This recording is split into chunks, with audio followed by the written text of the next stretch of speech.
Hey guys, today is Q&A time and the question is, do you ever try to make a storyboard or animation? So the answer is yes. In 2020, I wanted to try out all the possible ways that I could be an artist, and one of these was animation. So I wanted to see if I enjoyed it, and I used Procreate to animate all these little drawings, and they're on my Instagram actually if you want to check them out.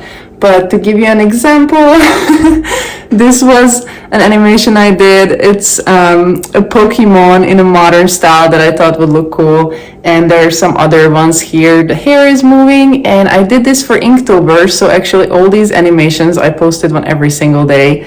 It was so much work, but it was so worth it. I learned that animation is super fun, but it's also super tedious and time consuming, because even though these artworks weren't even colored, and it still took me hours and hours to animate them. But there are definitely tips and tricks you can do. I actually have a fast, quick animation tutorial on my Instagram too, under videos, if you're interested. But to get to the storyboard aspect, so actually storyboarding is one of the easiest way to break into the animation industry, and I've learned that because I took an animation fundamentals course with Ethan Becker a couple years ago, and it was a 3-month online course, and it actually was super insightful of what an animator actually does. And the course kind of dove into the day-to-day and all the skills that an artist should have to even like break into the industry or be successful.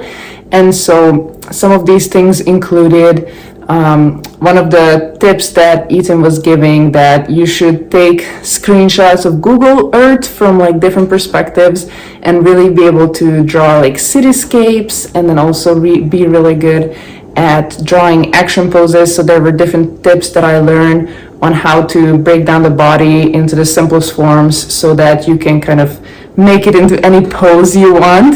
And then also very important that you're able to draw facial features with consistency. So for that we had an exercise where you would break down the face with lines, and based on that you would try to redraw the features your own way. So these were super helpful exercises, and we also had lots of talk with him on what it's like to work in animation. And it was really helpful for me because it helped me understand what animation really is, and also made me decide that I'm more interested in illustration. But I hope that answered your question. Thank you for asking. Kita's sketch is now done, and the next video I will continue with her line art.